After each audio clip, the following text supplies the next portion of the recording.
जय श्री राम। मैं श्रीमती मोना चौबे जांजगीर चांपा से आप सभी का फिर से एक बार धन्यवाद करती हूँ। मैं पुनः धन्यवाद करती हूँ समग्र ब्राह्मण परिषद का, जिन्होंने मुझे फिर से इस योग्य समझा और इस मानस चर्चा में शामिल किया। आप सभी का बहुत बहुत धन्यवाद है, क्योंकि जो विषय इस बार हमें मिला है वो विषय का सिर्फ और सिर्फ नाम ले लेने से ही मेरा जीवन धन्य और सफल हो जाता है। ऐसे अविनाशी, ऐसे पार ब्रह्म परमेश्वर प्रभु श्री राम जी के विषय में आज मुझे आप सबके बीच में बात रखने का सौभाग्य प्राप्त हुआ है। हरि अनंत हरि कथा अनंता, कहहि सुनहि बहु विधि सब संता। ऐसे श्री राम जी के बारे में कहने के विषय में आज जो मुझे अवसर मिला है और जो मैं कहने जा रही हूँ, श्री राम के बारे में तो हम सभी जानते हैं, और हम हिंदू धर्मावलंबी, हम सनातन धर्म प्रेमी श्री राम के विषय में जितनी भी बात करें, जितना भी चर्चा करें कम है। मेरे रोम रोम में बसने वाले राम, जगत के स्वामी है अंतर्यामी, आपके श्री चरणों में मेरा सादर प्रणाम। श्री राम जी का जन्म त्रेता युग में विष्णु के दशा अवतार के 7वें अवतार के रूप में हुआ था, ऐसा हम सभी जानते हैं। और श्री राम जी राजा दशरथ के पुत्र थे। राजा दशरथ जी ने श्री राम जी के जन्म के लिए कठोर साधना और तपस्या की थी। उनकी 3 रानियां कौशल्या, कैकेयी और सुमित्रा से उन राजा दशरथ और कौशल्या के सुपुत्र के रूप में श्री राम जी ने जन्म लिया। श्री राम जी का जन्म भगवान विष्णु के 7वें अवतार माने जाते हैं। मत्स्य अवतार, कूर्म अवतार, वराह अवतार, नृसिंह अवतार, वामन अवतार, परशुराम, कृष्ण, बुद्ध और कल्कि, ये भगवान विष्णु के अवतार हैं।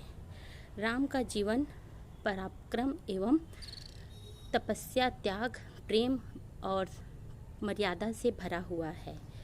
चाहे हम वाल्मीकि रामायण में देखें, महाकाव्य रामायण में जो भगवान वाल्मीकि जी ने श्री राम जी का आदर्श चरित्र लिखा है, या फिर हम तुलसीदास के जो भक्ति काव्य रामचरितमानस है उसमें देखें, दोनों में ही उन्होंने भगवान श्री राम जी को आदर्श पुरुष माना है। और मर्यादा पुरुषोत्तम वो कैसे बने, भगवान राम का आदर्श व्यक्तित्व और प्रतीक हम सबके लिए अनुकरणीय है।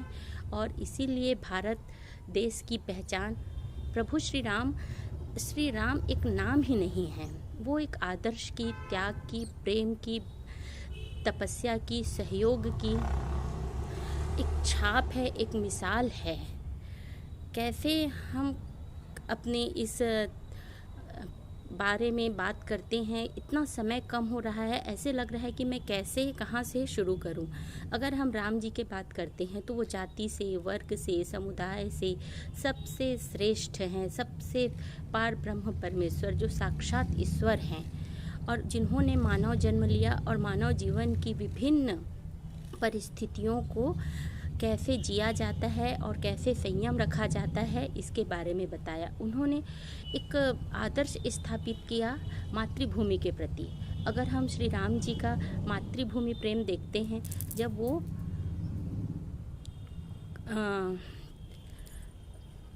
पिता का वचन पालन करने के लिए वन गमन करते हैं, तो वो जब अयोध्या की भूमि को समाप्त करते रहते हैं तो वहाँ से माटी लेते हैं, और जहाँ जहाँ भी जाते हैं, जिन भी विषम परिस्थितियों में रहते हैं, वो अपने मातृभूमि के प्रति जो प्रेम भाव और सम्मान रखते हैं, नित्य प्रति उसकी पूजा करते हैं।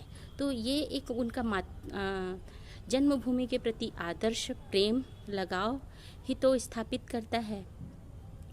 दूसरा हम देखते हैं कि कैसे उन्होंने नारी जाति के, संपूर्ण विश्व के नारी जाति के सम्मान के लिए, संपूर्ण विश्व के स्त्रीत्व की मर्यादा की रक्षा के लिए उन्होंने न कि सिर्फ सीता माता उनकी पत्नी तो थी ही, न कि सिर्फ पत्नी के लिए नहीं, उन्होंने पूरे नारी जाति के सम्मान की रक्षा के लिए रावण जैसे वीर पर विजय प्राप्त कर नारी जाति को जो सम्मान दिलाया, यथोचित जो उनका अधिकार है, जो सम्मान है, उसे स्थापित किया।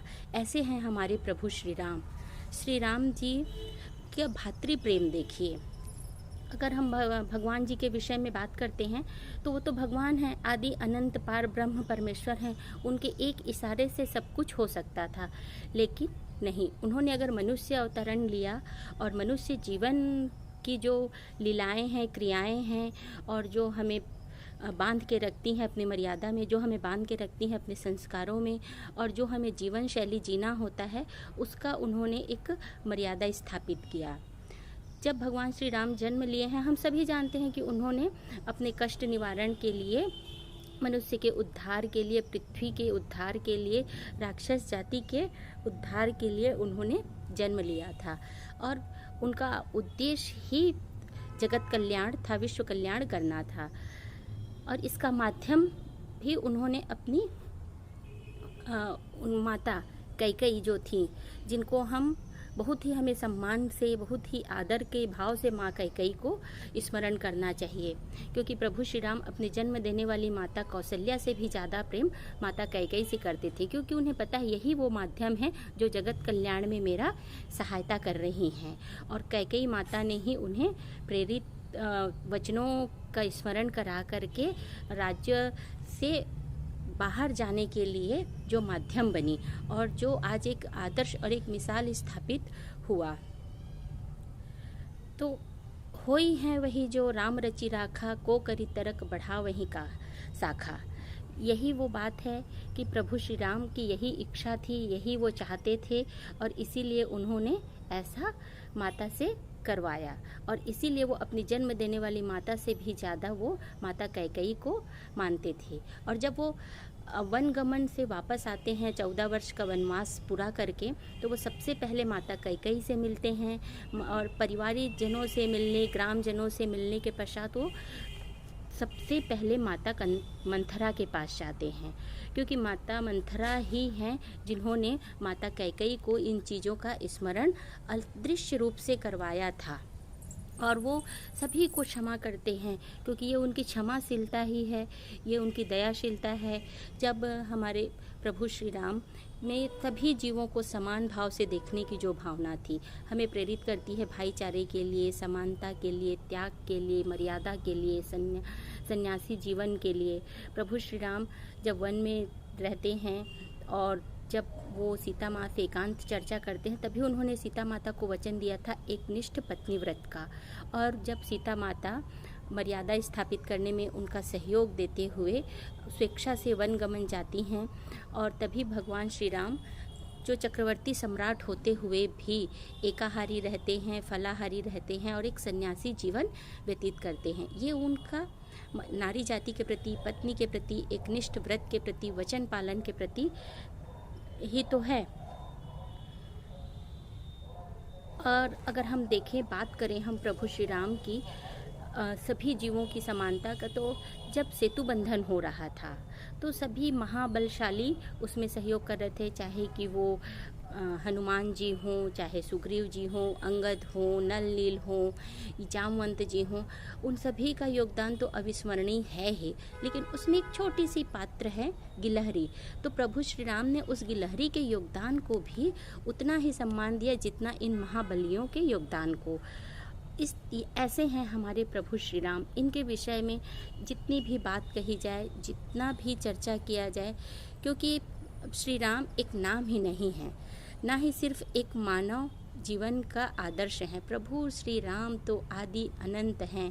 कहते हैं ना, राम नाम की लूट है, लूट सके तो लूट, अंतकाल पछताएगा जब प्राण जाएगा छूट। प्रभु श्री राम के मन में अपने शत्रु के प्रति भी सम्मान था। तभी तो जब रावण का वध करने के पश्चात रावण धरा पे रहते हैं, तो प्रभु श्री राम जी लक्ष्मण से कहते हैं कि लक्ष्मण, आप श्री राम जाइए और महाराजा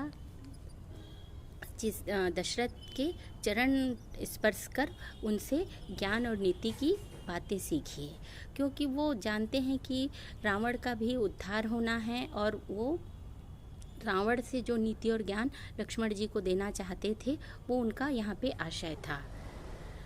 प्रभु श्री राम हम सबके जीवन में आदर्श की स्थापना करते हैं, हम सबके लिए पार ब्रह्म परमेश्वर हैं। उनके विषय में जितनी बात कहूँ कम है। उन्होंने चक्रवर्ती सम्राट होते हुए भी जो अपनी मर्यादा के लिए, अपने कुल की रक्षा के लिए, वचन पालन के लिए जो भी उन्होंने कर्म किया, एक आदर्श स्थापित किया। त्रेता युग में प्रभु श्री राम का जन्म हुआ था और उस प्रभु श्री राम के नाम में ही सारी महिमा छुपी हुई है। वो एक भाई के रूप में, एक पति के रूप में, एक पुत्र के रूप में, पिता के रूप में, राजा के रूप में, सभी रूपों में उन्होंने संयम को, प्रेम को, मित्रता को और सभी संबंधों को बखूबी आदर्श रूप में स्थापित किया है।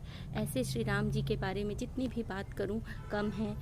मुझे और भी अपनी बहुत सारी चर्चाएं श्री राम के विषय में करने का है, लेकिन समय की बाध्यता है। प्रभु श्री राम का विषय तो इतना आदि अनंत है, क्योंकि वो स्वयं पार ब्रह्म परमेश्वर हैं। उनके विषय में जितनी बात की जाए कम है। पर मेरा जीवन धन्य हो गया, मेरा रोम रोम आज मेरी अंतर आत्मा पवित्र हो गई कि मुझे इतने कम समय में प्रभु श्री राम के विषय में बात करने का, अपनी मन की बात रखने का अवसर हमारे ब्राह्मण परिषद ने हमें प्रदान किया है। मैं उनका धन्यवाद करती हूँ और आप सभी का धन्यवाद करती हूँ। आप सभी को मेरा प्रणाम। जय श्री राम। और हम सभी के जीवन में प्रभु श्री राम की कृपा और आशीर्वाद बने रहे और उन्हीं के कृपा और आशीर्वाद से पूरे विश्व का कल्याण हो और पूरे विश्व से बहुत ही जल्दी ये कोविड-19 कोरोना महामारी का समाप्ति हो। ऐसी प्रार्थना के साथ मैं अपनी वाणी को विराम दे रही हूँ। आप सभी का धन्यवाद।